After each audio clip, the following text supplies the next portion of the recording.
this is something that I gotta try out. That's a little too high.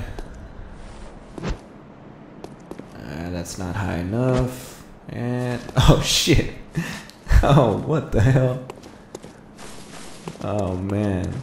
Did he die? Is he down there? Where is he? That fucking sucks. What's going on, guys? Snake Eyes here, bringing you some more Bloodborne, and I have to say that it is good to be back. That little clip you saw was me hitting Patches the Spider with a pebble. I thought it was pretty funny, so I decided to include it. And for some reason, when I entered this fight, I had no idea that that was actually a cooperator hunter or whatever.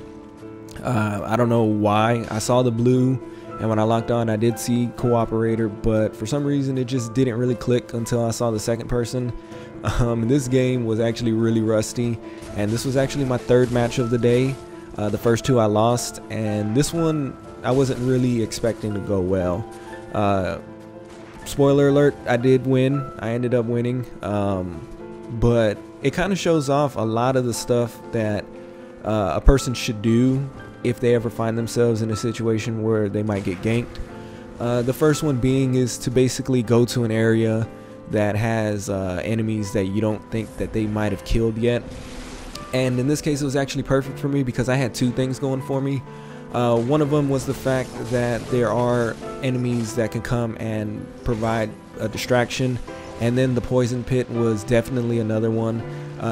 I noticed that when people even get that little status bar that you just saw right there pop up on their screen, I noticed that they're more than likely going to fall for, you know, just random shit because they're paying attention to that status bar. It doesn't even really have to even be nowhere near full. It's just whenever it pops up, it kind of just distracts people. That's what I've been noticing lately, but you know, everybody's a little different. And basically this fight, like I said, kind of showcases a lot of things that I really want to talk about. Another one is, I guess, how you should always keep a conscious mind where both of those guys are. Even though you might not have eyes on both of them 100% of the time, you should more or less know their distances and what they're more than likely going to do. People who are behind you are, you know, they usually tend to walk up and just start swinging. So they're not going to dash in as fast as somebody who's obviously like in front of you. And just little things like that kind of make sure, ensures the fact that you might not get hit. Another thing is also knowing your weapon and knowing how other people fight. Earlier, I wish I could rewind it, but I couldn't. Earlier, you would see that I missed two swings, and I saw the person was going to hit, so this was actually a good thing that I was using the Reiterpallasch, because when you transform it, it shoots a bullet, and since I knew he was going to attack, I knew it was going to interrupt, and that was kind of something that I really had to kind of just really keep in mind, because if not, I would have gotten hit, and it could have gone a lot worse. Another thing is picking your environments. That tunnel, I was kind of down to fight in it for a little bit, only because I knew that that blue hunter was going to be too busy killing that beast. But it really could have gone either way. And in that situation, I also kind of kept a conscious mind, because if I would have ran to the other end of the tunnel, there would have been giants that have aggroed through boulders and things like that. So in a way, I was a little bit more confident in taking that kind of risk.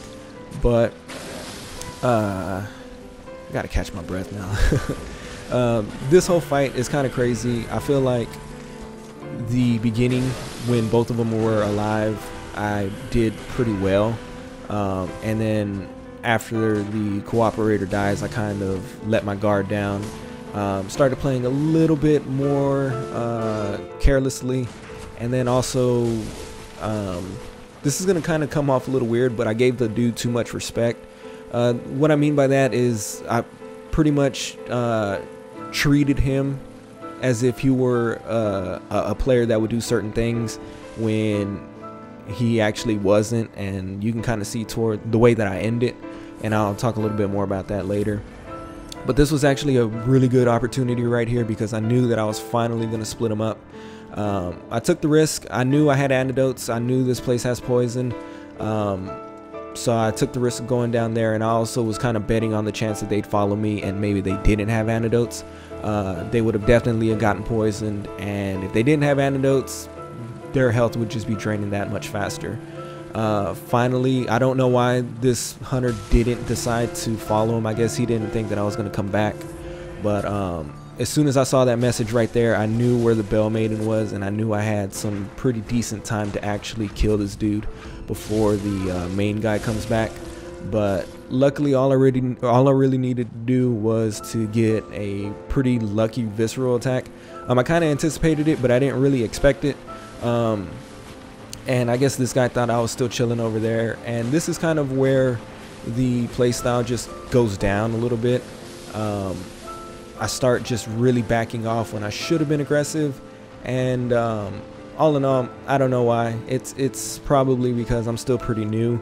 Well, not pretty new, but still pretty rusty, and pretty much I'm just gonna speed it up a little so that way you're not watching me just walk through the pool and, you know, just taking my time really. But I think the fact that I didn't want to fuck this up made me play worse, ironically making me fuck up. But it was kind of weird because it's I think what it was the fact that I had already invested so much time into this fight. We've gone through back and forth through a lot of places. I've already taken out a hunter, and now it's just this guy. I was really starting to worry that I was going to do something stupid and pretty much just make all of this go for nothing.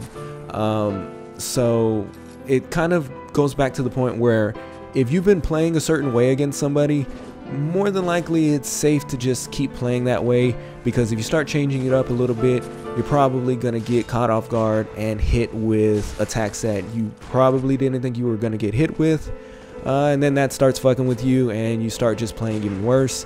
And it's kind of crazy too, because on more than one occasion I brought this guy down like that. Not to that magic pixel, but definitely low enough to where I felt like I should have had it. And then certain things like not paying attention to my bullet count, doing some misclicks, and, you know, just overall things like that made the fight last a little longer than it really should have. It's kind of funny because the way that I end it was the way that I should have ended it in the very beginning. That's going to come up pretty soon. But you can kind of see right now that I'm kind of going in there, but it's kind of half-heartedly. I feel like he's going to land a parry. He's just going to just shoot out of nowhere. And it's kind of crazy. It's also funny because it shows off the fact that I'm still a little rusty.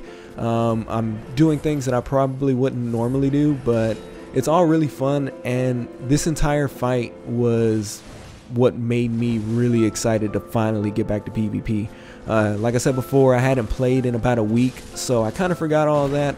And then when I started playing Mortal Kombat X and things like that, it kind of just made me forget about Bloodborne a little bit more.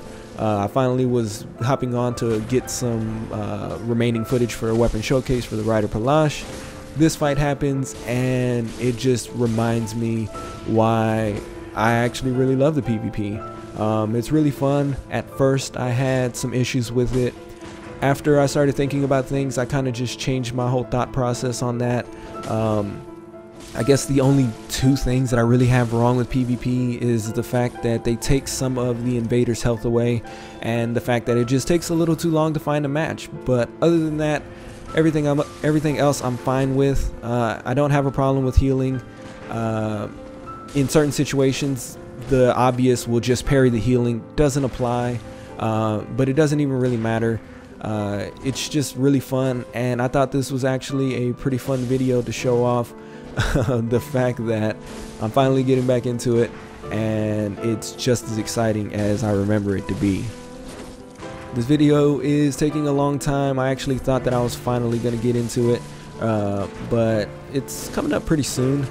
But yeah, if you guys want to see some more videos like this where I kind of explain my thought process on some of these fights, let me know and I'll do that.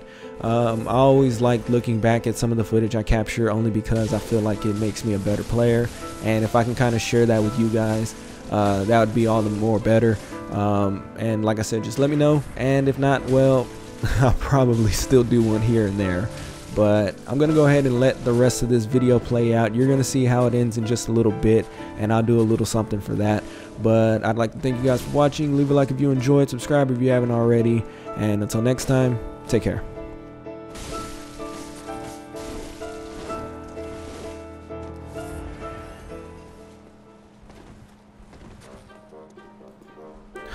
Really? Son of a bitch. You know what? Fuck this. Come here. R1, R1, R1, R1, R1, R1, R1, R1, R1, R1, R1, R1. Come here, damn it. R1, R1, R1, R1. That's fucking how you do it. Why didn't I do that from the very beginning?